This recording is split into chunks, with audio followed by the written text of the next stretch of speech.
on the 6th, 7th. So it's coming right up, but we're not quite done. We're using all the time available to us to edit and make sure everything's appropriate. So actually, you have an opportunity to see something that you would like to comment on and see if we're going to change it, or send us an email, as you think about it as time goes on. We don't have a lot of time, but we've got, almost a week before we really go live. So anyone want to ask a question or make sure that you're sure what this workshop is covering before I introduce Jennifer? I might say, for your use and for those who might be watching, that I've really been appreciative that a number of the trustees have gotten involved sort of in the Vote Yes part of the campaign. Rodney's working on messaging, Annie's working on community outreach. Pam Ross has been a brick, really. She's making a lot of phone calls on behalf of the Vote Yes campaign and is sort of heading up the effort to raise funds. And I might say, as a nice little footnote, that this has been a good week in the fundraising world, because we now have enough money in the bank to be pretty sure we're going to be able to go forward with this campaign in the best way that we had hoped we would be able to. Doesn't mean that we've got all the money that we might want. It doesn't mean I'm not discouraging anybody else from donating. We're hoping a good number of people are still in the process of thinking about and going to donate to us. But we do have enough money in the bank to be moving forward. So that part is really good and has relieved my stress quite a bit, to be honest. And Jennifer's too, I'm sure. It's helpful. So without any further ado, Jennifer is the president, as I said, of Creative Entourage. They're a company, we looked at a number of companies and actually ended up hiring Creative Entourage, and then kind of asked them to partner with Fleishman Hilliard, who the college has used several times in the past. But we wanted them to be sort of a subsidiary, because Jennifer's company is one of the only companies in the Midwest that really focuses on supporting fire districts, community colleges, school districts, probably school districts, the largest number of clients, who are putting together a bond issue or a tax levy campaign. And they provide a whole range of services. They'll do surveys, they'll help the public understand what the issue is, they help design the campaign, think about how you reach out to voters, recommend even when you would go to the public, or is now a good time, should you go later? I mean, all of those kinds of services. And they've done dozens, small hundreds of campaigns. And they recently added to their employee list Rod Wright and several people who've worked with him. You may not know Rod. I actually know Rod fairly well from his 40 years of work in this exact same field. He's got a PhD from Washington U in poli-sci, and immediately kind of staked out this particular area of his interest to help essentially public entities design a campaign to do a bond or a tax levy. And he's done hundreds of projects. And he expanded probably 25 years ago to Chicago.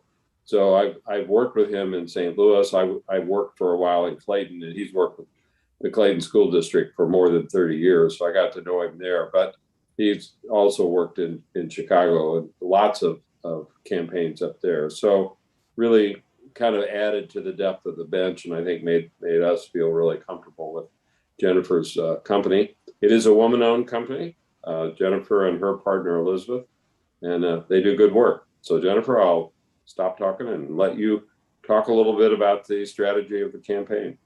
Sounds good. Thank you. And actually, when we started working with you guys, Rod reminded me that he worked on your 1984 campaign. So he's been in the business for a little while. That caused Annie's eyes to dilate. I saw that. I would have been a little too young to work on that one, so I like to give him a hard time. So we've really enjoyed the opportunity to work with the volunteers that are helping with the Vote Yes effort. I know Dr. Larson did clarify that we are providing Vote Yes services, and that does not tie with the informational efforts of the college. And so one of the things that we're doing is making sure that those two entities are very separated and that no taxpayer dollars are going towards the advocacy effort. And we want to make that very clear. So if you do have any questions about the Vote Yes effort, or if you'd like to get involved, just go ahead and send me an email from your personal address so that we're not using any college resources for anything like that to advocate for the campaign. So I would like to jump in. We have gotten started on quite a few things, and I put together a couple slides to share with you a bit about the campaign strategy for Prop R that we've put together. There we go. So we put together a theme and message, and the goal of Prop R we would like to talk about is that there are thousands of good paying jobs in our area that are waiting to be filled, but there simply aren't enough trained workers to fill them. Prop R on the Tuesday, August 3rd ballot would meet this demand head on by ensuring St. Louis Community College campuses are up to date, safe, accessible, and affordable for those seeking quality job training and retraining that will help them succeed in today's workforce. It will also protect the investment we've already made in our community college and will benefit us all by helping our regional economy grow and prosper. So these three frameworks that you see right here is really our theme and message. So everything that you see about the campaign is going to fall under one of these three headings. And the reason for this is that we conducted a public opinion survey, and these key points really resonated well with your potential yes voters. And so we were finding numbers up in the 70s and 80% when we were talking about statements like providing training for good jobs, providing access to high-tech job training, things like that. So you're going to see a lot about job training and also the safe, accessible, affordable community college and how that impacts our region as a whole. So when you see these things, it's all backed in data that we found by talking to different voters here in the community.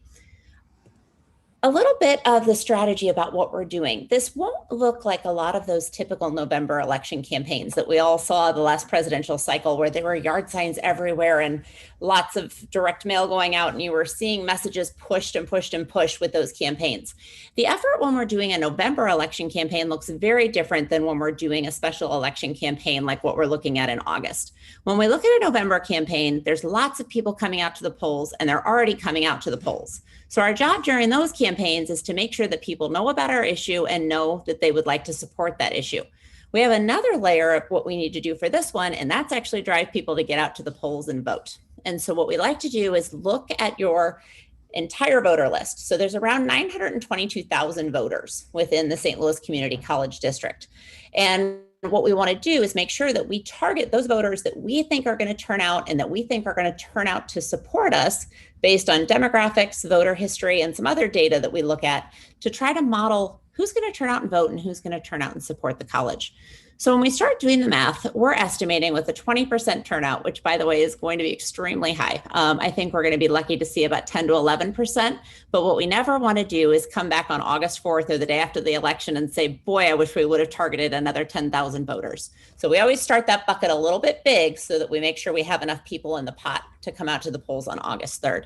So we want to look at around 184,000 voters coming out. Now, if they all come out and vote, we would need around 92,000 votes to win the election. Now, if we look at that, we want to look at households. And so if we reach about 92,000 households, we're going to be looking at about 165,000 yes voters. If 60% of those actually come out and vote, so if our get out the vote efforts work like we hope them to and they actually turn out, we're going to be looking at just under 100,000 yes votes, which again is higher than that 92,000 that we're estimating you're going to need to win. So we should have a nice secure number. Now the goal is, what do we need to do to reach these voters? Our goal is to reach each of these people at least 3 times and then get them to the poll on August 3rd. And all of this is going to start rolling out next week. We're going to be doing a lot of direct voter contact using the VAN system. If I know a lot of you, if you've ever worked at a campaign, have probably used that system before. And so that's where a lot of our data is. We do have some proprietary data that we're putting in there to kind of help that voter model and make sure that we're really hitting at those right voters. So we're going to be doing some direct voter phone contact through email, text. If budget allows, we would like to do some phone banking. And we're also looking at some volunteer phone efforts. We're going to be doing 4 pieces of direct mail. Very strategic advertising spend. And when I say that, it's going to be social media, YouTube, Google, things like that. And then also we're hoping to be able to do some targeted, what you would see on Hulu, things like that, those types of televisions, not broadcast, but targeted television to certain households. Fleischmann is working very hard on some media outreach efforts that will be happening in the next week or so here for a public launch. We'll have a website up, hopefully live by the end of this week, where people can learn more. We'll have a detailed FAQ, the opportunity for people to get involved and donate and learn more about the proposal. We have a team working on community relations, getting out to all of those different groups in the community that can have different influences and kind of who are the right people to send to those groups and to gain that support. We're trying to get an effort off the ground to have 200 volunteers make 200 phone calls. Time's getting a little short, and so we're looking into that, but that's something we would like to be able to do if we can make it happen. We have separated a group of volunteers into 4 separate subcommittees. So we have a group specifically working on fundraising, a group specifically working on communications, community outreach, and then canvassing or direct voter contact. With this particular effort, because we are being so strategic on these voters that we're reaching out to, we're not doing door to door. There's a chance that in some of these neighborhoods, you could have doors that are 3 blocks apart. So to try to put together a walk list for something like this, especially on the short time frame for the planning of the campaign, it was going to be a little too challenging without bearing much fruit at the end. There's a much better way to use our volunteers' efforts for this particular campaign. If anybody would like to get involved, like I said, feel free to send me a note or an email and we'll help you get involved with the campaign and help spread the word about it. I'd also be happy to answer any questions that all of you have tonight. I know that there probably are some questions popping up and things like that, and we're happy to answer those. You know, I didn't say at the beginning, and I probably should have, that the Invest in STLCC campaign committee is co-chaired by Dr. Mark Wrighton, the Chancellor Emeritus of Washington University, and somebody who's really well connected within the city and specifically around job creation. He was very involved in a recent effort by the Greater St. Louis Inc. to the Jobs 2030 campaign, which is how do we as a region actually make sure we have the employees that we need to be successful and competitive as a region in 10 years. So he's really invested in that, and he kind of made almost slid over from his role in that to being the co-chair of our campaign. The other chair is Dr. Candace Carter-Oliver, who's the CEO of Confluence Charter Schools, 5 charter schools in the city of St. Louis. She's worked she literally worked in several school districts prior to taking that role, is very well connected. And she represents the growing commitment we have to K-12 districts, where we now are working with every high school in the region to help them do dual enrollment, and in many cases have some of their students actually graduate with an AA at the same time they graduate from high school. That's something that she got involved in about 3 years ago with the 2 high schools in the Confluence Network. So those 2 individuals are our, kind of campaign, well, they're not kind of, they are the campaign chairs. And I will say to the trustees that when Dr. Pittman and I talked about the advantages of bringing Dr. Wrighton on, one of the things we commented on is he's not going to get involved in something where he doesn't have a fairly strong say in how things are going. And that has proved to be exactly true. He sits in on meetings, he makes phone calls, he asks people questions.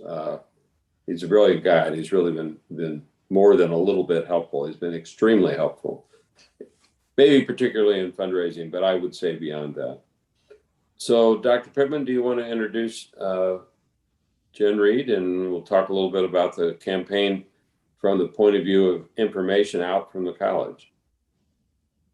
Yeah, thanks, Dr. Larson. So Jennifer Reed's here tonight. Kedra's on vacation and can give you a little information about what we've been doing at the college. And like many of you, this is certainly filling my days right now and most of my evenings with the information sharing that I'm doing on the college side. So we have some materials that we're providing. I've worked one PowerPoint to death. I think I have about the 14th iteration of that I'm showing in the morning. So appreciate everybody's support on that. Jen, you want to talk a little bit about what we're doing? Absolutely. Good evening. If I can screen share, that would be great. Let's do this. Let's see if this works. Can you see my slides? They're coming. Yep. Thank you. I have two screens up, so maybe that might be part of it.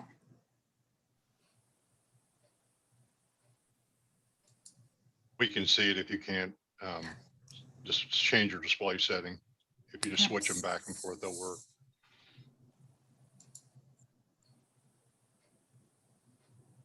That didn't work. There you go. Oh, I went too fast. This was the button.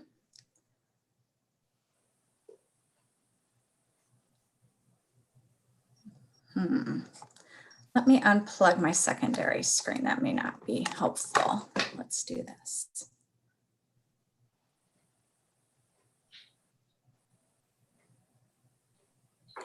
That's screen. That's just fine that way. Perfect. Thank you for your patience. Well, we missed the first slide, but that's okay. So the communications department is disseminated with providing informational materials to the students, faculty, staff, and the community as well. To date, we've produced an information card, a webpage, newsletters, and work with Chancellor Pittman to conduct virtual and in-person town hall discussions with students, faculty, and staff. This is the sample of the new Proposition R informational card. It's a two-sided kind of heavy stock card. Dr. Pittman has some in his possession. We are also printing additional quantities, which I should be able to work on tomorrow to distribute to all of our employees, as well as our leadership team, that they would have a quantity available at their disposal when they're out in the community or visiting with friends and family as well. So this is an informational card. And what's next? We are carefully coordinating media relations, informational pieces, videos, web, and social media with the Invest in STLCC campaign committee. We don't want to duplicate efforts, and we want to keep the advocacy and informational efforts separate. In the last few weeks, we've kind of been in a quiet phase, but of course, as we all know, next week we're going to our public phase. And we are going to continue to be working on emails and social media communications and producing more informational updates and materials to keep our community informed.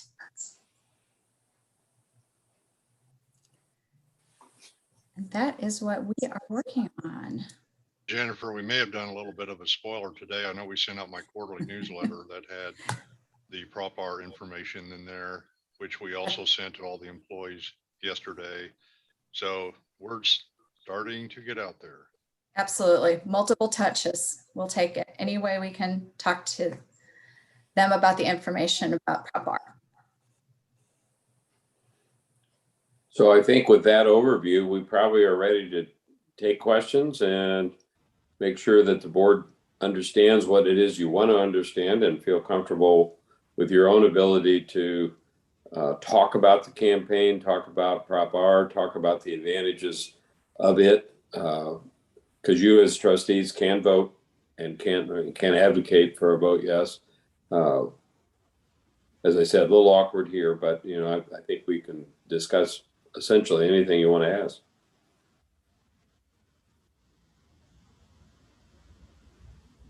Hi, it's Annie. Thank you guys, ladies and gentlemen, so much for all of the hard work, and nice seeing the Jennifers. I think this is a great, pragmatic, doable campaign. It's, we don't have any time, so we have to just, I think, really it's terrific. And I think the group that you've got, I know that I'm going to be speaking with a few people, and I would love to know how I can get my hands on some of those information, sheets. If I can come by the college and pick some up or what. But I think I'm going to be doing some in-person stuff. So sometimes handing them that is just a great takeaway. So I'll certainly, my strategy always with these things, and please correct me and tell me if you think I should do it differently, is I want to reach out with an email saying, this is what this is. I'd love to meet with you. I'd love to answer questions. And then after they say, absolutely, we'd love to have you, show up with the paper and hand them the paper, discuss it, et cetera. On that piece of paper, I mean, is early voting happening right now? Can we early vote now? Okay. Yes. Right on Okay. ballots, yeah. Okay, is that said somewhere on that flyer at all, or no? Or we just tell people? I guess people. They have changed some of the rules as far as I believe that the COVID restriction is no longer a valid reason to absentee vote. So I think that they've made it a little bit harder maybe than it was back in the spring and also in the fall. But absentee voting is open right now. Certain ballots still need to be notarized, or you can actually go to the election authority and early vote. Annie's point is good, which is we need to tell people that if you're going to be on vacation that week, you go vote. Here's how you can do it. Yeah, I'll be on vacation that week, so I will not be in town. So I plan on voting, as early as tomorrow. So it's just important that, people want to wear a mask when they go to the election board, whatever, but it's, and that's the only place that you can go in person to do it. So it's, it does take some effort. So. Trustee Marshall, you may want more of what I would consider the brochures that were developed by Creative Entourage, kind of the vote yes brochures, rather than the college's information. I mean, you're welcome to the college's information, but Jennifer's team had developed something much more direct that you can distribute and we cannot. So Got it. Okay. Yeah. And Jennifer, do you have that piece that you could email all of us, or do you have the actual? I've given her your email addresses, so she's got them. So we have a piece that was developed for the fundraising team to use. Basically, it was developed, I think, about 2 or 3 weeks ago. We're refining that message a little bit, but if you need something immediately, I can definitely get you one of those PDFs. By next week, we should have a postcard or something that has a little bit more updated messaging on it that we can use. Next week's great. Thank you. Okay, perfect. We'll get you an updated one. Sweet. Okay. Just want to say thank you again to Craig and Annie and Pam and everyone who's working so hard, and Rod and everyone who's working hard on the campaign and certainly the information. And, I'll go back to our messaging of this really is a need for our community. And I think as a taxpayer, certainly we have to recognize that a lot of our people's taxes assessed valuation went up when they just got reassessment bills recently, and want to recognize that there's a need for this. Certainly in our community to help the future, not just for buildings, but certainly to make sure we're providing the right jobs, the right training services, and to bring some jobs to the area as we do some refining. And so certainly as a taxpayer myself, and just thinking about, where people are at, I hope people support this concept and understand that it is not, although the percentage may be a lot, quote unquote, when you look at 8 cents versus the current 19 cents, percentage wise of that may seem like a large increase. It really is. We are still one of the lowest tax rates in the state of Missouri for community colleges across the state, and certainly want to continue to advocate for what the college needs. And this has been a long time coming of needing to get up to 21st century skills and training and facilities to really help our community thrive. And I do think this is one piece of the puzzle to help make the region a better place, not only for what we have to offer, but also for our workforce that is in desperate need of some very specific skills and training that are needed to help this region thrive, to keep corporations coming here and staying here. So just want to put that piece out there and thank everyone so much for all your work on it, but and all the time and dedication, because summertime's usually a slower time, and it's certainly another summer of crazy time, because last summer was busy planning for COVID stuff, and this summer is now busy planning for this. So I appreciate everyone's time and informational sessions that are going on to really provide the clear and correct information to our community to make sure taxpayers are well educated to know what they're voting for, either way they vote. Kevin, I appreciate your comments. Two of them I'll just underscore because they're so important. One is we are the lowest tax rate of all the St. Louis County, all the Missouri community colleges, and we haven't raised it since '84. So if we succeed at this, we'll still be among the lowest. We'll certainly be below the midpoint. So that's a very good point to make. The other is there's so many jobs in the region that we could help with. And there's no better example than nursing. We've all talked about this on the Board of Trustees over the years, but we would love to train more nurses. There are 2,500 open seats right now for nurses in our region. We are probably the largest, maybe the second largest trainer of nurses, and we're training a little under 500 a year. It'd be great to go up to 750. That's a good goal, but it's expensive to train nurses. We can't just decide to do that. We have to have funding. If we don't pass this, we really can't expand. Nurses cost us about 3 times as much, to offer as the normal program. Plus, you need facilities, you need labs, you need clinics, and those just don't happen if you don't have the funds to do them. So that's probably the easiest example for most people to grasp. Everybody cares about having quality health care, but we're almost the only place that trains ultrasound technicians in the state of Missouri. There are very few places you can get it. If you have an ultrasound in St. Louis, the odds are they went through St. Louis Community College, and that's a relatively expensive program for us as well. You may have all seen this, but I love, of course, Mark being Mark, he immediately got his calculator out and said, no, it's not a 40% increase. I just recalculated my tax bill and it was a 1.1% increase. For his house, right? So I love that. In University City. One of the other, which I think is being lost in this, our hospitality management program is one of the other benefactors too.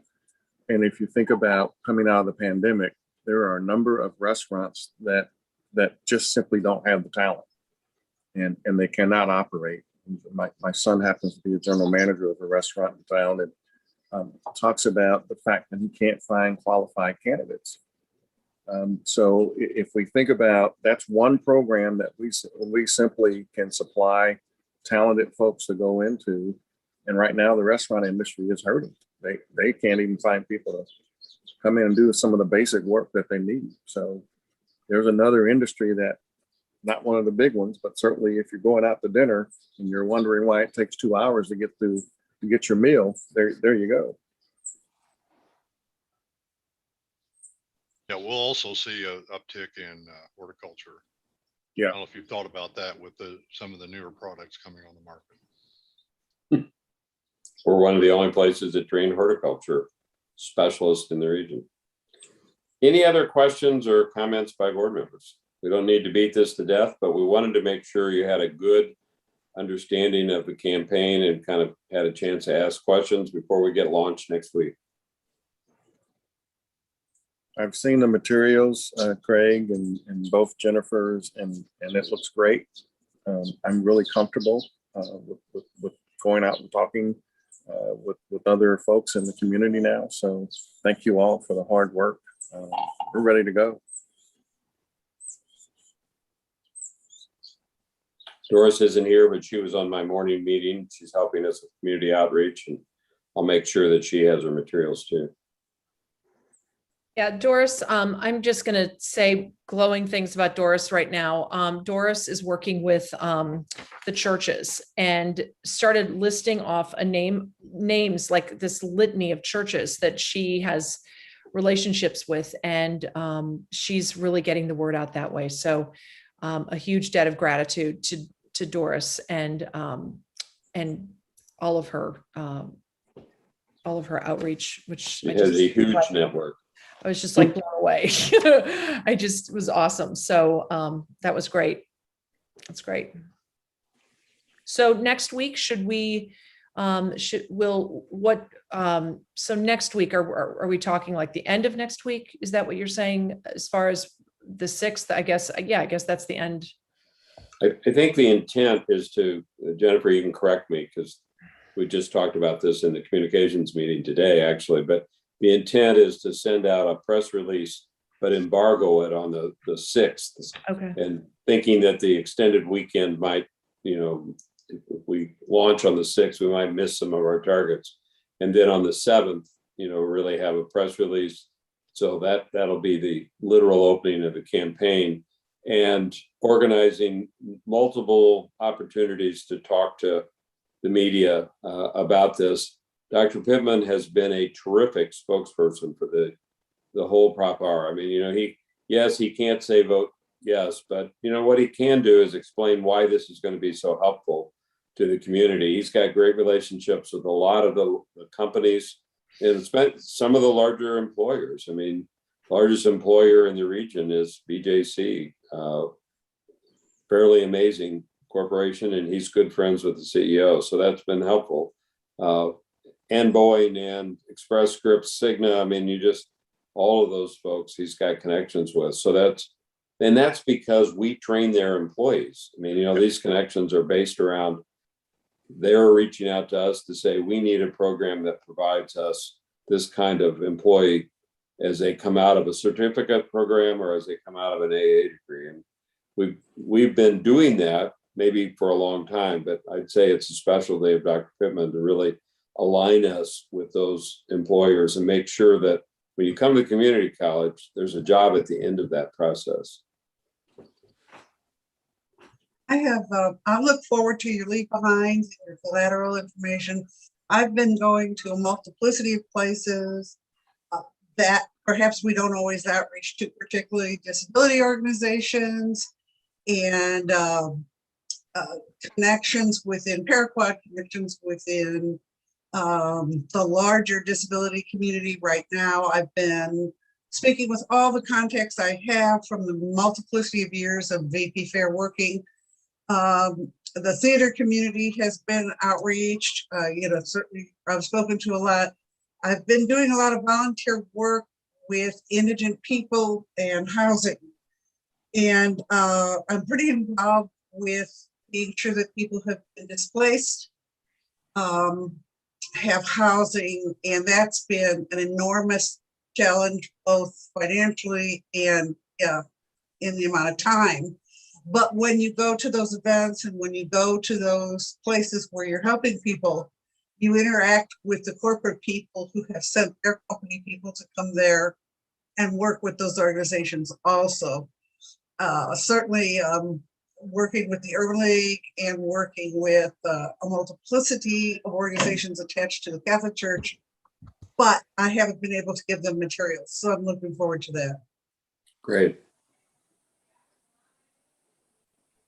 If you want to email us and say, I need X number of flyers, or send me a PDF, see if that's the flyer I want, and then we'll print them. We are printing more to demand rather than printing, a huge amount and not, we don't want them sitting around. We've got vendors that can print for us fairly quickly. I might have that. so PDF would be fine, and I can probably get those printed. And everybody wants a PDF. It doesn't cost anything to send them a PDF. PDF would be great if you could forward that. Okay, we'll do that.